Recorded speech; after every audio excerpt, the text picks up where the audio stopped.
Crazy Monday. Another crazy Monday in the life of a not so typical freight broker, Captain Sergei. So, my first shipment was delivering today, right? Well, first as an independent freight broker. So, it's that mechanic's truck from Nisku, Alberta, going to Toronto, right? So, Friday, the carrier sends me an interesting message. Truck not working, will deliver Monday. But he didn't say what truck, like the mechanic's truck. Maybe it was not working when they were loading it. I don't know. Or is it semi-truck? But I decided not to bother the guy because he says we'll deliver Monday. And we agreed. I said, be there at 9 a.m. because I said the consignee told me that he'll pay me when the truck is on site. And he says his accounting girl shows up in the office at 8:30, and of course this is all Eastern Canada time, right? And so I said, okay, just show up at 9 o'clock. And the customer, the consignee, so he's in Ontario, right? Of course he doesn't care that I'm in Alberta. So I set my alarm clock today for 6:30 my time, mountain time, which is 8:30 in Ontario. And so I do my things, I'm brushing my teeth, and finally I turn on my phone because I usually turn it off for the night because sometimes you get weird messages, you wake up in the middle of the night, and then you cannot fall asleep. And I see at 6:30 my time, there's a message from the customer who says we ordered the tow truck for 9 a.m. Is your guy gonna be here at 9 o'clock? So I emailed the carrier, even though I think one of them, because I have two contacts, I think one of them he has a 416 number, so I think he's somewhere over there in Ontario. So I sent him a message. I said the customer ordered the tow truck, to transload that mechanic's truck from the step deck, with a tilt and load.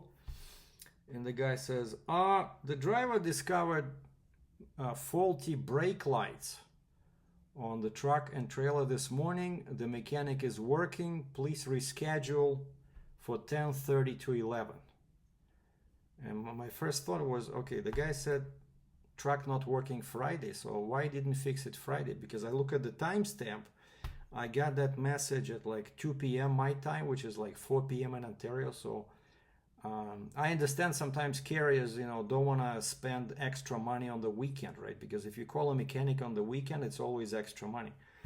But this just shows you the importance of post-trip inspections. Because I did the same mistake, honestly, many times myself. When you at the end of the day, you shut down, you don't do a walk around, you don't do an inspection, and then next morning, when you're supposed to be delivering or picking up something, your truck, you find something that you could have discovered on the night before, right? And then you could have called the mechanic and fixed it. And so this guy discovers that the brake lights are not working. And so it's 6:30. I'm still half asleep, and we're already exchanging, hundreds of emails like, okay, so what's going on? So I email the customer. I say, okay, maybe cancel your tow truck, right? I don't want you to pay for it because the guy says he'll be there at 10:30, 11. And then I went on a run because today's Monday, Wednesday, Friday, I go for 30 minutes of jogging. I gotta stay fit at 61, right? And I'm running and I'm thinking, like what else do when you're running, right? So I have my stopwatch in my hand. Love this thing because it has a time, has a clock, and then when you switch it like this, it gives you gives you stopwatch. You see, starts ticking seconds. Then you stop it like this, you reset it like this, and then you go back to the clock. So very cool, very light. I think it's even watertight. So anyway, so I'm driving, I'm looking at this, and then I have some thoughts. So first off, how do you discover faulty brake lights? Like, be honest. If you're a trucker, okay, how do you do a pre-trip inspection, right? In the best case scenario, if you're not lazy enough and you're feeling good, you turn on your lights and you turn on your four-way flashers, right?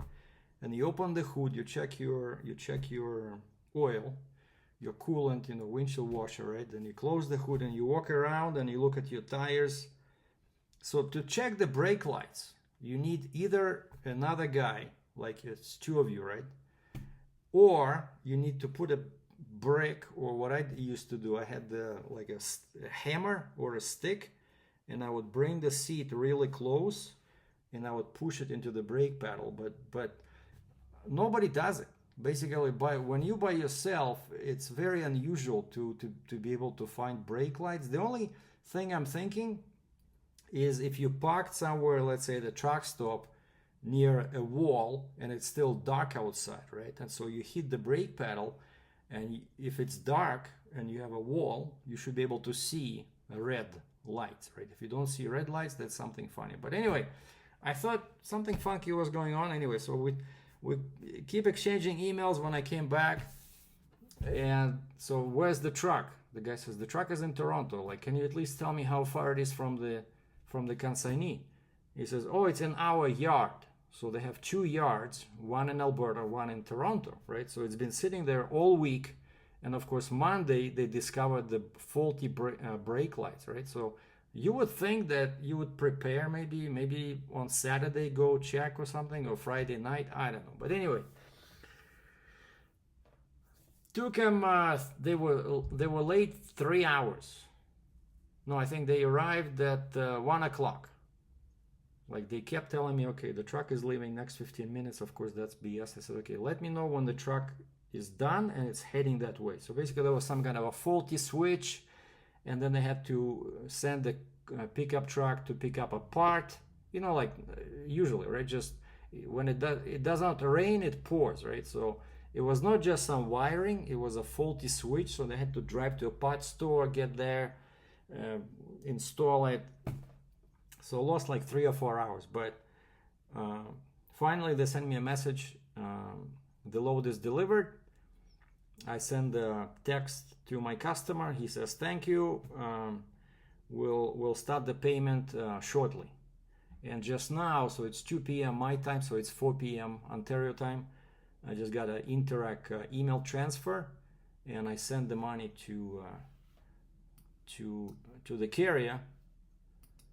Okay, and I said payment has been sent via Interac e-transfer, and they said received, thanks. Cool. So now everybody's happy.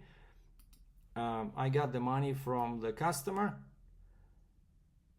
and he didn't say anything, even though the carrier was 3 hours late. And on my rate confirmation, I wrote there, like on the general terms, I said late pickups and deliveries can result in rate reduction, but he's saying it's track breakdown, right? So I didn't want to mess with that. So basically, the customer paid me full amount, what we agreed on. I sent the money to the carrier, what we agreed on. So definitely, made a couple of bucks as a broker, as it should be. So load 1 is in the books. Yes. In other news, I was supposed to do an online, what they call them, Google Meet. They send you a link and you click on that, and you can talk to each other, right? The person on the other end can see you, but you can see them, or in this case it was a presentation.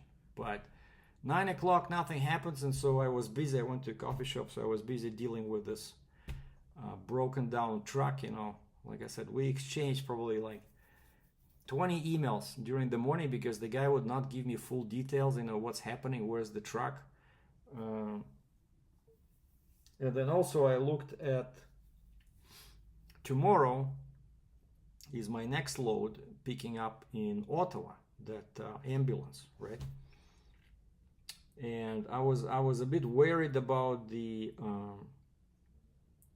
ramp, because I thought the carrier told me that he's coming with a step deck, where he said drop will be okay, but is it like single drop or double drop, right? Because step deck, some people also call single drop trailer.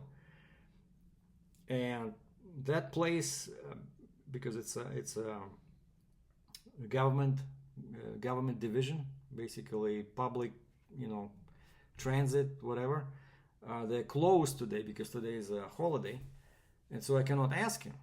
And I forgot to ask him Friday, the shipper. And so I went online, Google Maps, and thanks goodness for satellite images, I was able to zoom in on that property, and I think I saw a ramp, because it's a very big property, like a warehouse with a bunch of docks.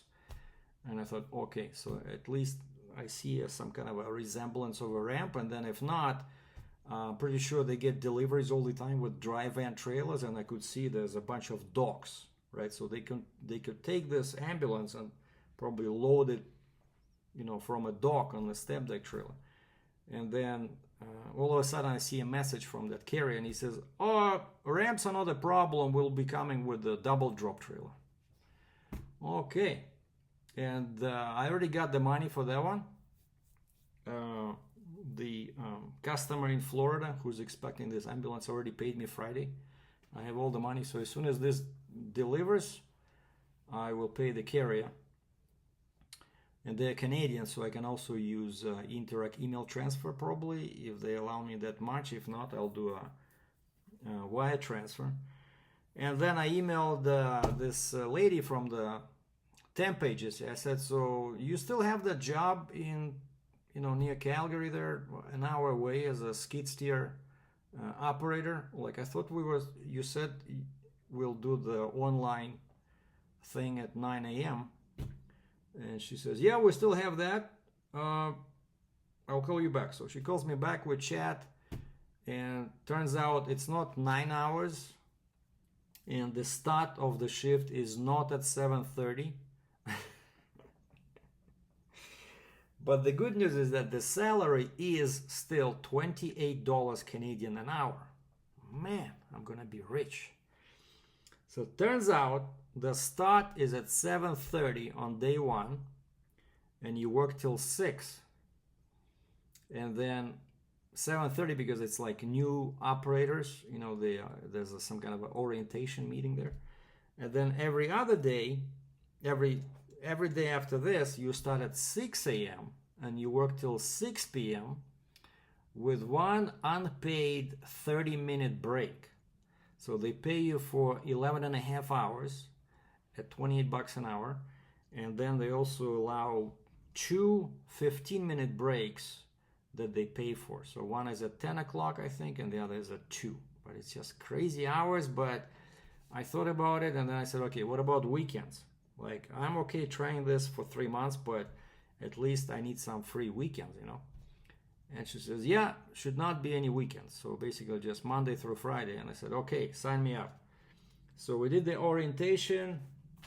So she gave me all the info, basically who my contact is, safety, PPE, how does it work, that you should, check in the morning and check out at night, otherwise you won't be paid.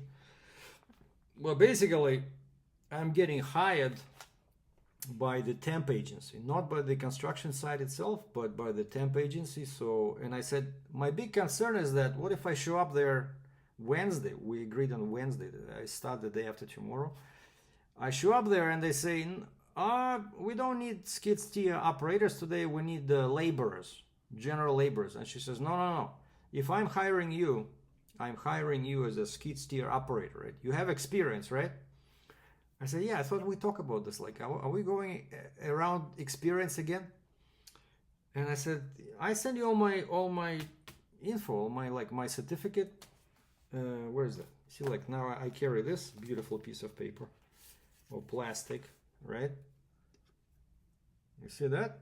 Sergei Dratchev, heavy equipment operator ID. This is serious stuff, right? You cannot forge this. Come on. But I'm guessing she's going through a checklist over there.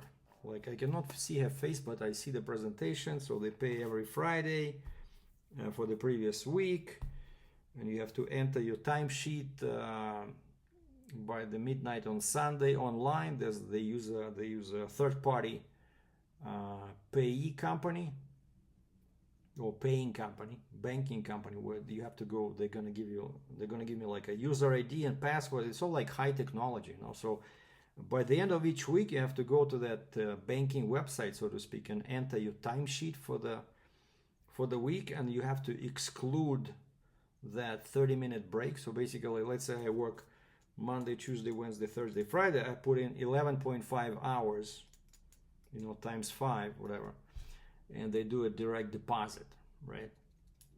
And so we went over all of that, how it works, where to park, where the site is located, who my supervisor is on site, and who is the representative from the temp agency over there, and also the site supervisor.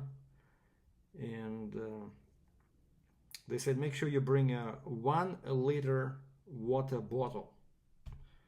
Because I said, do they have free water on site? She said, yeah, but it takes like 15 minutes. Like she said, during your break, you can go and refill the bottle using the free water on site. But of course, I'd have to bring some food with me. I don't know. But anyway, so now this is done. Now all we're doing is I'm waiting for some. She's supposed to send me a bunch of paperwork to sign, like 10 documents. And then, of course, they need my banking information, where to send the money. Oh yeah, and so when she was asking me about the experience, so I said, I told you, I just finished the wheel loader operator course. I said I did this backfilling, stockpiling, leveling, I was loading trucks. And she says, how about finishing? I said, well, I think I could do it, and she says, so how much total experience would you say you have? Like, man. I said, okay, if I count all the times when I was loading equipment, right? Excavators, dozers, wheel loaders, cranes, and I operated them, I said, put me down for 1 to 2 years, right? So I do have experience. It's just, so anyway, that's where we were at. We're just waiting for the paperwork. And yeah, so tomorrow load number 2 picks up. And then a friend of mine suggested, he says, maybe just go online and find somebody who has these skid steer machines, and maybe somebody who offers skid steer, landscaping or something. Maybe you can pay them and they'll teach you. So I called one guy that I found that offers a skid steer service in Calgary. And this guy says, so I said, hey, my name is so and so. I saw you offer. I see you have a John Deere Bobcat, John Deere skid steer, and I said I just finished the wheel loader training course, and I'm getting a job as a skid steer operator. I was wondering if you could give me like a quick refresher course, 2-3 hours. I'll pay you. And this guy, to my surprise, he says, he doesn't say that he's busy or he cannot do it. He just says, oh, I don't think I can teach you in 2 or 3 hours. He says, this requires many years of experience. No, I don't think it's possible in 2 hours. Man, I said, okay, have a good day, sir. And then my friend sends me another link. I see it's another guy. He does landscaping. He has a picture of the Bobcat. And I call him. This guy is actually much nicer. And he says he can probably do it next week because he will be working at a construction site. And he says maybe we can spend a couple of hours there. And I said, well, on the one, I'm supposed to start Wednesday, right? So if it's next week, I said it's not going to work for me, but because I said, yeah, I understand about the site, because I was even thinking of maybe, I can go to a rental company and anybody can rent a skid steer, and pay them and they will deliver it to you. But where do I use it? Just like I told to this guy, I said, hey, I live in a condo building. I don't have any, I cannot just get a Bobcat and start digging on the side of the road. They will arrest me, right? Police will come. And he says, yeah, you need a construction site where you are authorized to operate. And he says, we're getting a contract like that, but next week. Son of a gun. So yeah, this guy was willing to do it, because he charges, let's say, I don't know, 80, 90 bucks an hour, like they were saying. So if I pay him 200 bucks, why not? Just show me the basics, just as a reminder. I know the controls. I can raise the boom, drop the boom, curl the bucket, dump the bucket. I know how to turn. It's just that I would feel a bit better if somebody just gave me, like I said, a refresher course. I don't need to learn from zero. And this guy said, well, you can always watch YouTube videos. I said, yeah, that's what I've been doing. I watched probably like 15, 20 YouTube videos. Some of them actually were pretty good about, you know, grading, leveling. The most useful video I just watched this morning was about filling holes. Like, it seems simple, but for a new guy, it's not that simple. When you have a hole in the ground, how do you make it level, right? And so this guy gives you like A to Z or A to Z procedure, perfect. So now I know exactly what to do. I'm not gonna be confused, but finishing, you know, if they tell me to finish something to some specific, you know, measurements, like specification, or maybe using like a laser GPS, I don't know. I might create a hole where they want you know, a berm or something, or the opposite. So basically, I hope they don't fire me on day one. So they're gonna call the temp agency, like, who did you send us here? This Dratchev fellow, he doesn't know anything. Oh man. But I still kept applying, except, yeah, I didn't sign yet anything, right? So we did the presentation, but I didn't sign any paperwork with this temp agency. I still have probably until the end of today to see maybe there's something better, because this place is 115 kilometers away, 70 miles away. And I know some people drive that every day, but imagine if I have to start at 6 a.m. and I finish at 6 p.m. and 70 miles on country roads, that's not exactly an hour, right? So I would have to get up like at 4 o'clock in the morning, and then I leave work at 6, let's say another 2 hours, so I'm home at 8. And then in 3 months I would put like, what is it, 200,000 kilometers a week, so 4,000, like 12,000 kilometers in 3 months. I don't want to do that. So I would rather go and find a cheap hotel there for 3 nights. You know, I leave Monday from home here. I drive Monday early morning. I start working Tuesday, like Monday night, I go to a hotel. And so Monday night, Tuesday night, Wednesday night, Thursday night. But then Friday, so 4, right? Friday, I go to work, and then after work, I drive directly back home. So I only need 4 nights. So $28, what is that? So man, 28 times 11, 5. $322 Canadian. So times 5. 1610 times 4, 6440. Oh, and I asked him, like, she could not answer me. I said, so I'm gonna have a contract with the temp agency, right? She says, yeah, you'll be our employee. I said, okay, if I'm the employee, then you're supposed to deduct taxes. Are you gonna be deducting taxes, or am I what I suspect will be an independent contractor, and then I have to pay my own taxes at the end of the year? And she says, no, employee, but I don't think we'll be deducting any taxes, which makes no sense at all. But if, let's say, so 6440 times 75%, I don't know, so it should be like somewhere just under $5,000, which would really help me out, you know. But I still want to be able to, that's why I don't want weekends, right? I still want to be able to do this, the freight broker thing, because I think it has potentially much bigger paycheck at the end of the tunnel, you know.